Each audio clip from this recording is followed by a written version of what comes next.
Olá, sejam muito bem-vindos ao Grupo Espírita Fraternidade. Hoje nós vamos falar sobre o livro Fonte Viva, capítulo 27, Destruição e Miséria.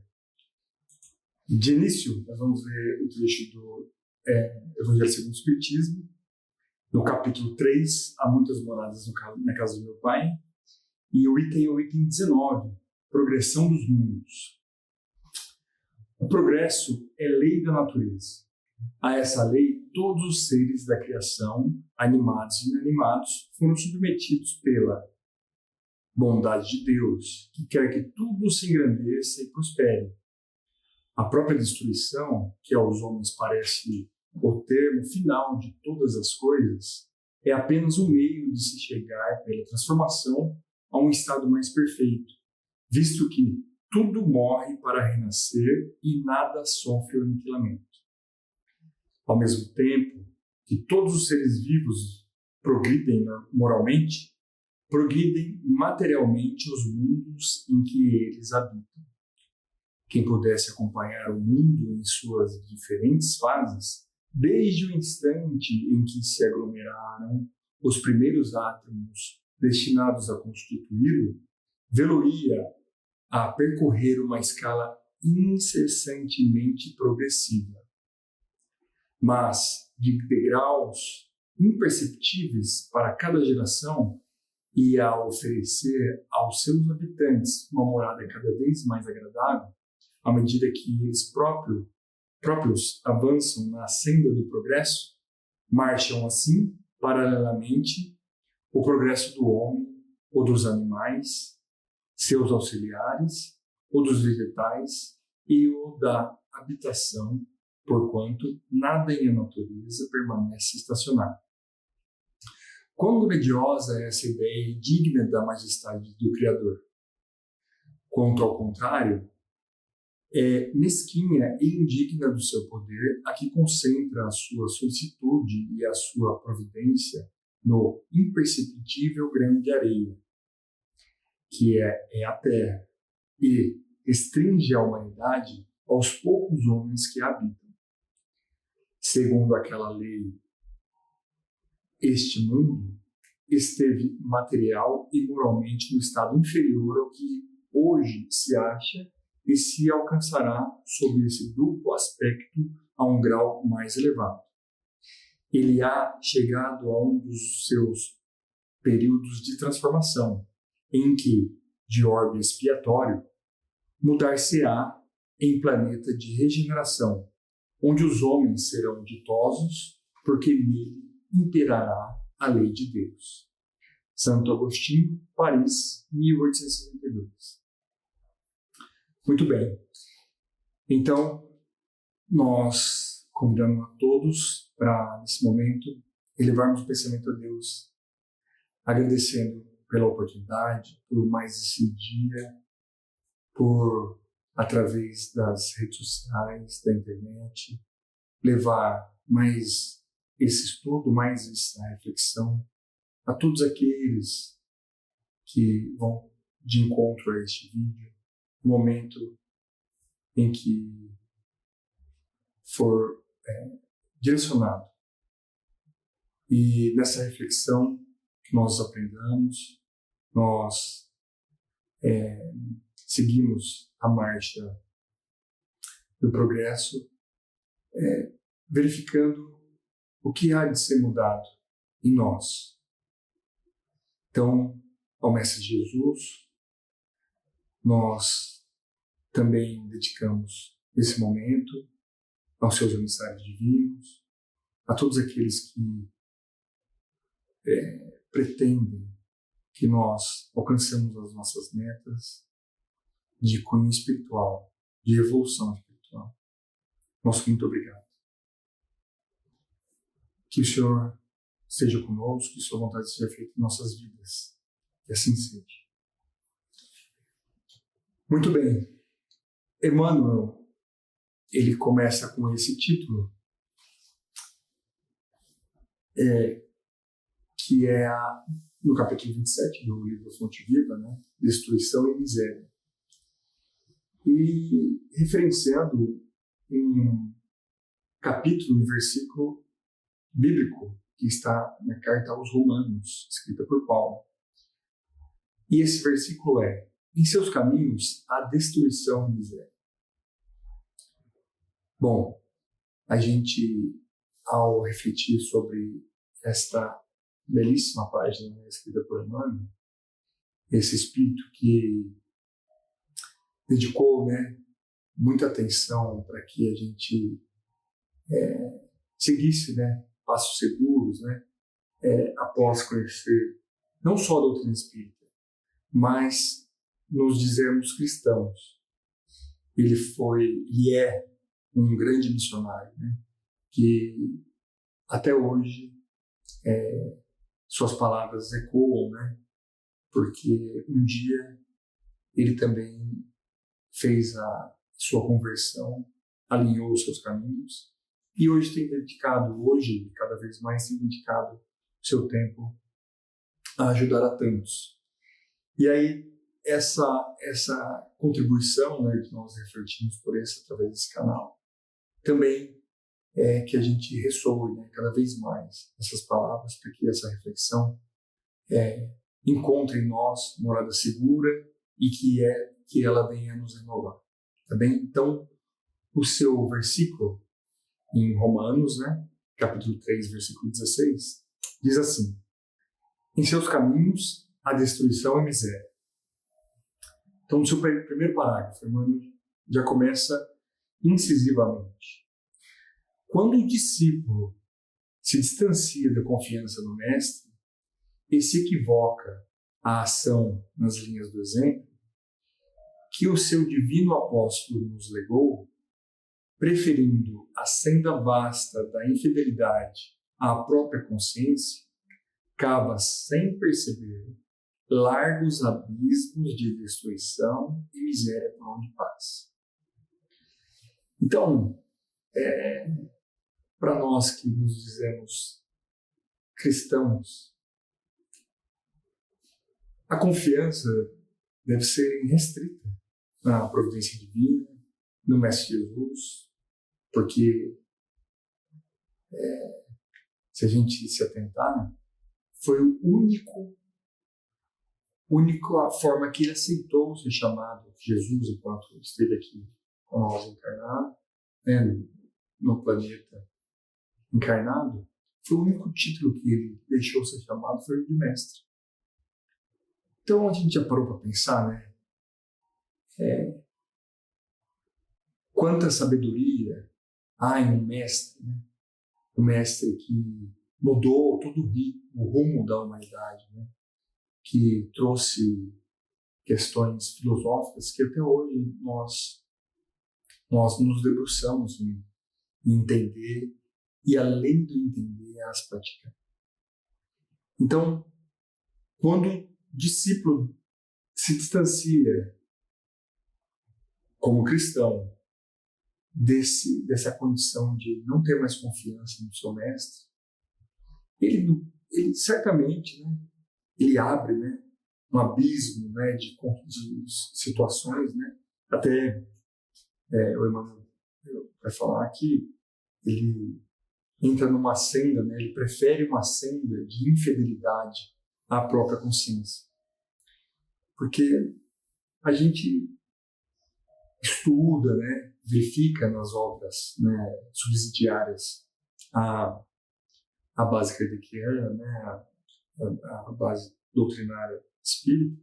Então, as obras subsidiárias é vasto os exemplos sobre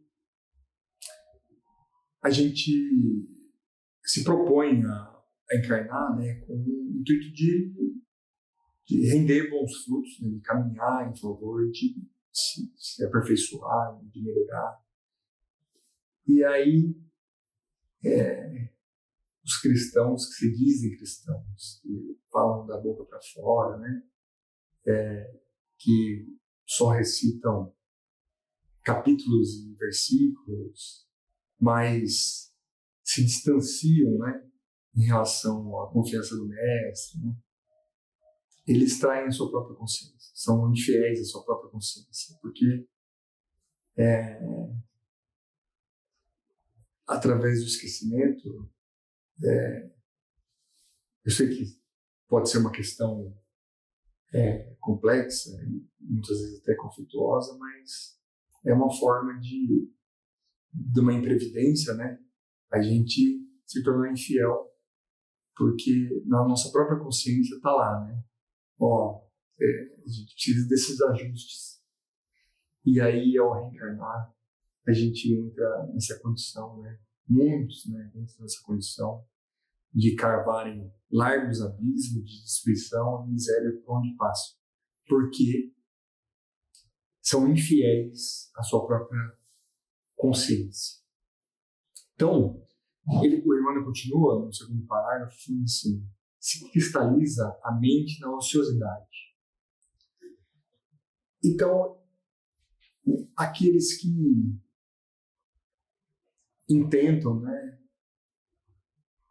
seguir o mestre e por uma questão material, uma questão de se deixar envolver muito, né, por essas questões que nos acompanham no dia a dia, né?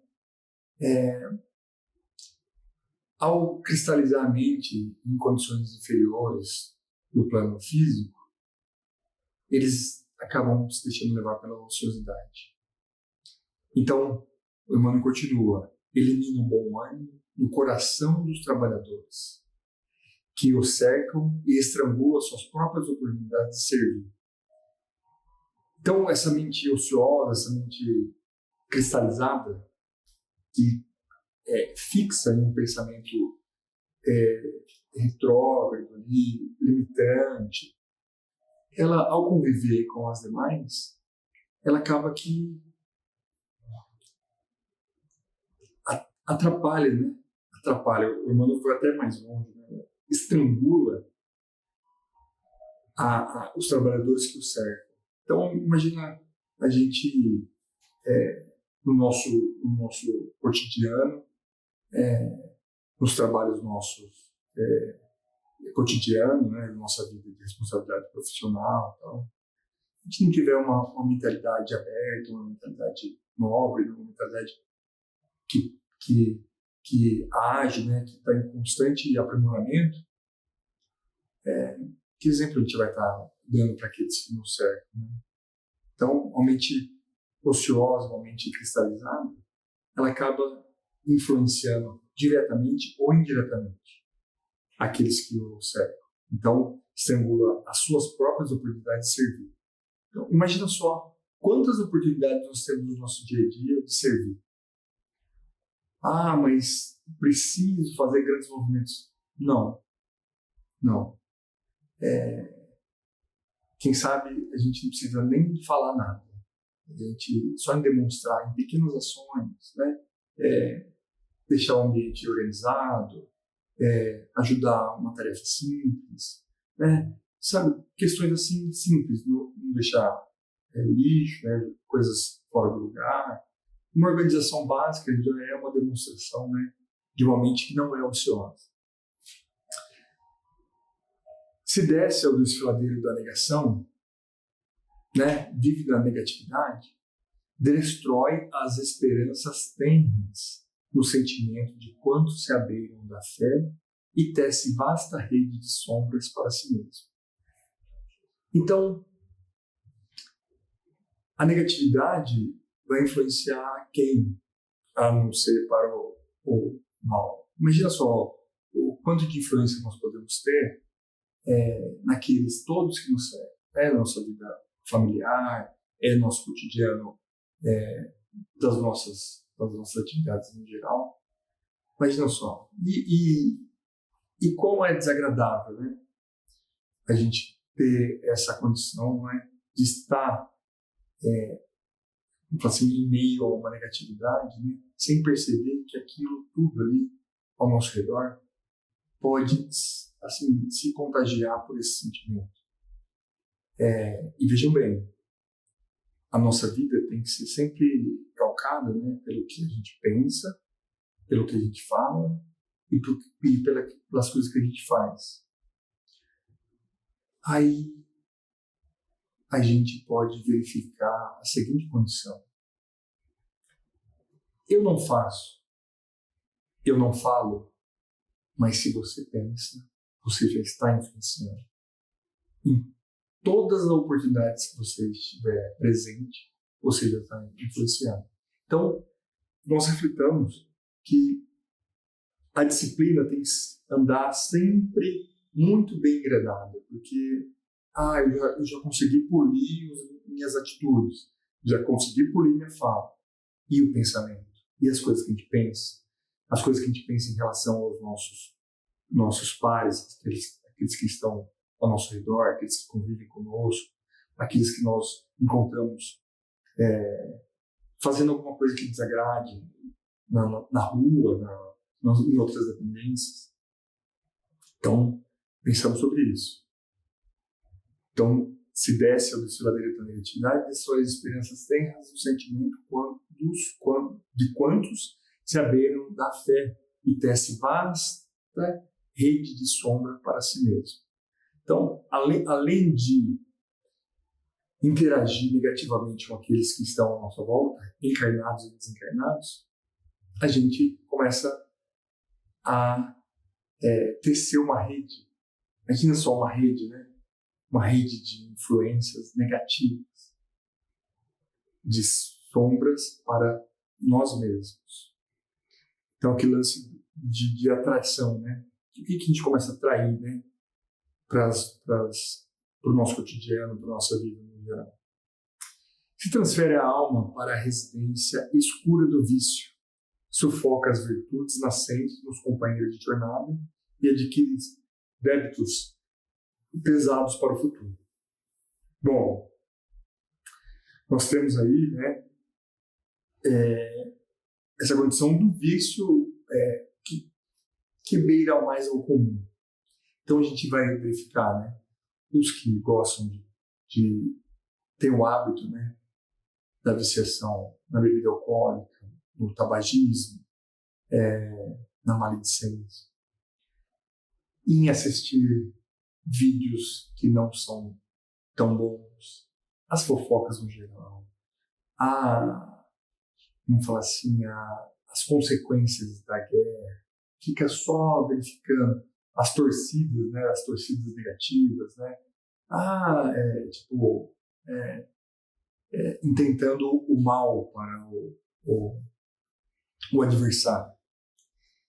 Então, é um cristão que não reflete muito bem, né, naquilo que o próprio mestre deixou claro para nós, né, que nós deveríamos sim, né, nos livrarmos do que não nos faz bem, ter uma menção, corrupção, né, de palavra santa, mas que a gente lutasse, né, não por aquilo que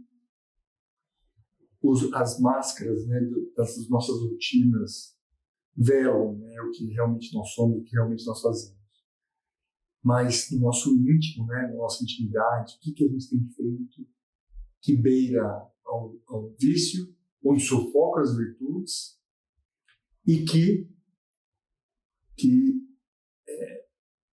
também, né, propiciam coisas negativas para todos aqueles que nos rodeiam. E contraindo, né, débitos pesados para o futuro. Sim, a gente, a princípio, não deve só achar que, poxa, está tudo errado, estou fazendo tudo errado, todas as consequências. Não. Ao se autoavaliar, o importante é que a gente busque a condição de fugir dessa situação de hábitos e vícios que são negativos. Então, Joana de Ângeles, André Luiz, o próprio Emmanuel, eles vão falar sobre isso. Aos poucos, nós temos que ir substituindo aquilo que são hábitos não sãos pelos hábitos que são sãos. Então, leituras edificantes, a prece, sabe? A busca por verificar o que está te condicionando a voltar naquele hábito que não é bom, não é saudável. não é saudável nem para o corpo, nem para o espírito. Né? A gente tem que viver o hoje, né? Sem carregar as marcas que vão nos prejudicar no amanhã. Né? Somos espíritos, né, que vão ter várias oportunidades, mas por que não buscar oportunidades melhores, deixando de fazer e cometer hábitos viciosos que sejam malsanos, né? O próximo parágrafo. Se asila o desespero, apaga o tênue clarão da confiança na alma do próximo e chora inutilmente sob a tormenta de lágrimas destrutivas. O cristão que se desespera, ele perde aquele item principal lá no começo, no primeiro parágrafo, a confiança no Mestre. Jesus deixou bem claro que nós teríamos adversidades, teríamos problemas, teríamos que conviver com isso, porque isso seria bom para nós. E quando vem o desafio, quando vem o problema, o desespero é longo, o desespero é demonstrado assim para todos, né? Problema, uma viagem, um desemprego, uma viagem não, uma falta de saúde, um desemprego, algum problema financeiro, a condição política,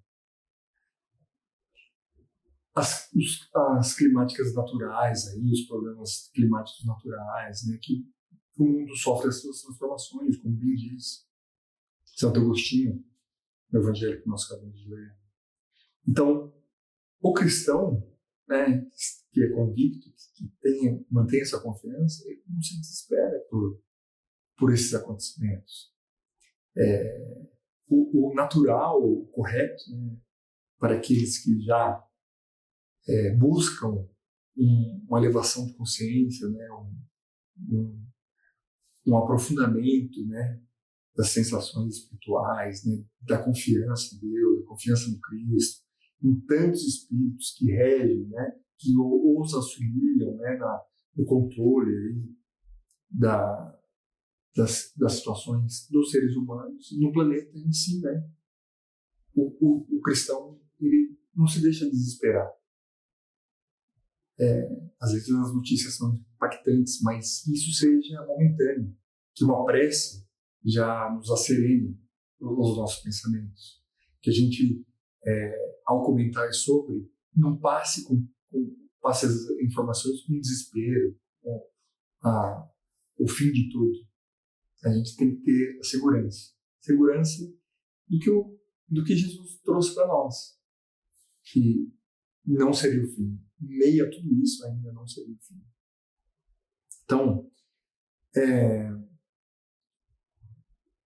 se busca refúgio na casa fria da tristeza, asfixia o otimismo naqueles que o acompanham e perde a riqueza do tempo em lamentações improfícuas. Então, lidar com as questões emocionais é um desafio para todos. Para todos. A gente costuma verificar, analisar e pensar sobre que nenhum gráfico ele se mantém numa condição sempre positiva, sempre subindo. Ele sempre dá uma variadinha, sempre dá em todas as situações que a gente pensar na vida. Né? Vamos falar assim, um eletrocardiograma. O gráfico lá oscila, vai para cima, vai para baixo, vai para cima, vai para baixo. Né? Então, a nossa vida, se for fazer uma comparação assim, né? Se for fazer uma analogia, é mais ou menos assim. Né?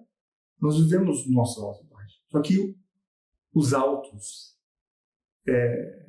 não precisam ser assim eufóricos a ponto de cometer sei lá, loucuras, né? Loucuras assim e aí a gente pode pensar em várias coisas, mas e os baixos que não se demorem muito, né? que a gente aprenda a sentir e observar as emoções para que a gente não se demore muito, sabe? No positivo, que a gente tenha contenda, né? Saiba administrar ali, né? Essas questões. E quando esteja na condição negativa, que a gente não se demore muito nisso aí. Então, assim, a tristeza, ela não pode asfixiar o nosso otimismo. Ela não pode perdurar a ponto, né, de a gente perder toda essa riqueza que é o nosso tempo, né? Nosso tempo lúcido, né? Nosso tempo são, nosso tempo pensando em progredir, melhorar, em querer o mesmo para os nossos, né? O que está ao nosso redor, quem vive no mesmo planeta que nós, né? Olha o tempo importante que a gente pode dedicar, né? Se a gente não ficar preso às coisas que são pequenas e que passam. Então, as lamentações são improfícuas. Se a gente tiver paciência e uma condição, a gente percebe que no instante seguinte melhora a situação. Em pouco tempinho melhora a situação e a gente continua. Temos que perseverar. Então, a determinação divina para o aprendiz do Evangelho é seguir adiante, ajudando, compreendendo e servindo a todos. Então, assim, é claro que Deus nunca parou, né? Nunca parou. Imagina só a imensidão de mundos, coisas e que Ele rege, além isso fisicamente e espiritualmente. Imagina só a beleza que é regir tudo isso, né? E nisso tudo ele conta, né, com seus emissários, né? Conta com a dedicação de tantos. Então, a determinação divina para o aprendiz do Evangelho é seguir adiante. Porque se a gente vê a potência divina trabalhando e otimista para com a gente também precisa desenvolver isso em nós e seguir adiante, ajudando, compreendendo e servindo a todos. Um pouquinho que a gente faz de esforço, um pouquinho que a gente demonstra, um pouquinho para aquele que está ao nosso redor, pode ser muito, pode declarar, porque Deus usa a própria criação para resolver a problemática que por hora é incomum. Então, tem um dito que assim, Deus é aquele que faz tudo, mas ele não espera reconhecimento de nada e nem mérito de nada. Então, que a gente faça um pouquinho, e já estaremos ajudando, já estaremos melhorando, já estaremos auxiliando aqueles que sem a gente perceber, estão nos observando, estão precisando daquele pouquinho que a gente vai dedicar. Bem? Então, estacionar é imobilizar os outros e congelar-se. Imagine a gente parado. Por exemplo, nas nossas condições familiares. Imagine a gente parar de realizar, parar de fazer, ficar parado em casa. Isso não vai causar um certo tipo de transtorno? Né? Em toda a situação. Isso não é interessante que aconteça. Né? Como eu disse, pelo pouquinho que a gente faz, um pouquinho que a gente mude, um pouquinho que a gente organiza, um pouquinho que a gente auxilia, um pouco que a gente faz, pouco que a gente constrói, pouco que a gente melhora a cada dia, isso faz com que todos aqueles que estejam ao redor também não parem. E nem sintam sua vida, né, paralisada, porque um ficou no caminho. Já pararam para pensar? Então, interessante. Estacionar é imobilizar os outros e congelar-se. Então, revoltar-se é chicotear os irmãos e ferir-se. Pensou, né? Que você, ao propagar alguma coisa de ruim para um outro semelhante, você está, sem perceber, ou às vezes percebendo que você está sentindo toda aquela carga negativa, né? Você está fazendo com que sua mente descarregue, né? Toda aquela sensação ruim, achando que está atingindo o outro, e aquilo ele está sendo revertido para você mesmo. Então, revoltar-se é chicotear os irmãos e ferir-se. Então, na tentativa de atingir o outro, primeiramente você está atingindo a você mesmo. Está complicando a sua própria vida. Lei de causa e efeito, né? Fugir ao bem é desorientar os semelhantes e aniquilar-se. Pensou? Em vez de buscar melhorar-se, você vai buscar piorar-se.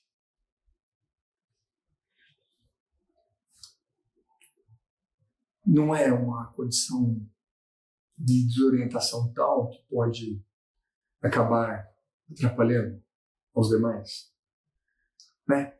Se a gente se estacionar, a gente se revoltar, a gente fugir do bem, a gente não está complicando uma coisa que é natural? Será que isso é agradável a curto e a longo prazo? Será que a gente não vai estar, sim, né, causando consequências no futuro? Será que o bem feito, bem sentido, não vai fazer com que a gente passe de fase, melhore? Ou que a fase seguinte, não é que ela não vai ter problema, ela pode ter problema. Mas aí o nível você já não vai conseguir assemelhar melhor, sentir melhor, fazer de uma forma diferente. Então, fugir ao bem não é o caminho seguro para aqueles que se dizem cristãos, para aqueles que intentam seguir ao Mestre, para aqueles que reconheceram o chamado e caminham nesse caminho de segurança, nesse caminho que ele trilhou para nós. E que tantos outros deixaram a contribuição, por exemplo, deixou essa contribuição maravilhosa. E vamos refletir. Desventurados aqueles que não seguem o Mestre que encontraram, porque conhecer Jesus Cristo em espírito e verdade, longe dele será espalhar a destruição em torno de nossos passos e conservar a miséria dentro de nós mesmos. Então, que nós reflitamos nesse ponto, porque a gente não deseja que ninguém seja desventurado. E principalmente aqueles que conheceram. Aqueles que conhecem Jesus, conhecem o Mestre, reconhecem o Mestre. Tem que pegar a sua cruz e seguir os passos dele e buscar, né? Buscar que ele nos auxilie, que a gente faça com o propósito de também merecer e continuar trilhando os passos do bem, tentando minimizar essas questões que vão danificar, né? Danificar ou espalhar a destruição. Não vai ser interessante para ninguém chegar no outro plano da vida, ou plano real da vida, né? Que é o mundo do espírito, e perceber que se fizesse um pouquinho a mais, com disciplina, com dedicação, né? Tivesse mais paciência, tivesse mais fidelidade, tivesse buscado mais, um pouquinho mais, em se melhorar, naturalmente você está melhorando a todos. Naturalmente. Tá bem? E é isso, Emmanuel acaba aqui. E aí, eu gostaria que a gente observasse o capítulo 3 do livro A Gênese, que é o bem e o mal. Kardec vai discorrer no capítulo 3 a destruição dos seres vivos uns pelos outros. E Kardec, nesse capítulo 3, o bem e o mal, ele vai falar dessa condição que o homem ainda tem de, ao não se modificar, ele confunde as coisas. Mas então vamos ler rapidinho aqui para a gente verificar. Destruição dos seres vivos uns pelos outros. A destruição recíproca dos seres vivos é, dentre as leis da natureza, uma das que, à primeira vista, menos parece conciliar-se com a bondade de Deus. Pergunta-se por que lhes criou ele a necessidade de mutuamente se destruírem para se alimentarem uns à custa dos outros. Para quem apenas vê a matéria e restringe a vida presente à sua visão, há de isso, com efeito, parecer uma imperfeição na obra divina. É que, em geral, os homens apreciam a perfeição de Deus do ponto de vista humano, medindo-lhe a sabedoria pelo juízo que dela forma. Pensam que Deus não poderia fazer coisa melhor do que eles próprios fariam.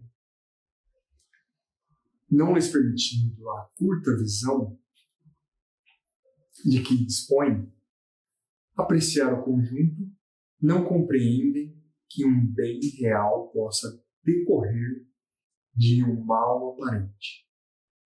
Só o conhecimento do princípio espiritual, considerado em sua verdadeira essência, e o da grande lei de unidade, que constitui a harmonia da criação, pode dar ao homem a chave desse mistério e mostrar-lhe a sabedoria providencial e a harmonia, exatamente onde apenas vê uma anomalia e uma contradição. Então, que a gente reflita nisso, que há questões profundas, há questões que a gente deve se interessar mais, que a gente pode também participar a benefício dos demais. Então, vamos nos disciplinarmos, orar mais por aqueles que têm ideias diferentes das nossas, que vivem diferente do que a gente vive, que ainda entendam pelas posses, somente pelas guerras, somente pela destruição. Que a gente possa, em prece, fazer a nossa parte e dedicar boas intenções a todos esses que, por hora, se encontram no mau caminho.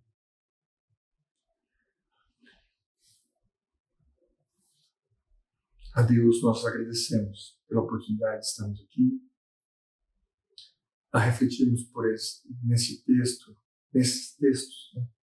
São fundamentais para o nosso engrandecimento espiritual, que eles acordem em nós, ou para que eles deixem mais acesas em nós a chama, que é a centelha divina que todos nós carregamos.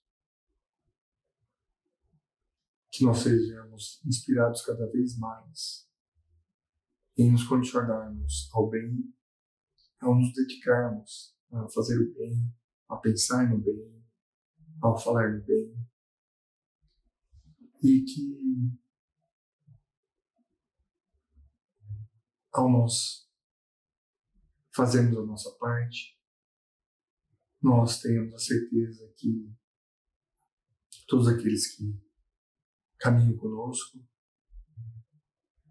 vão se lembrar que um dia tiveram contato com aqueles cristãos que ouviram a mensagem do Mestre e as colocaram em prática. Mestre Jesus, que seja feita a sua vontade em nossas vidas e que assim seja. Muito obrigado.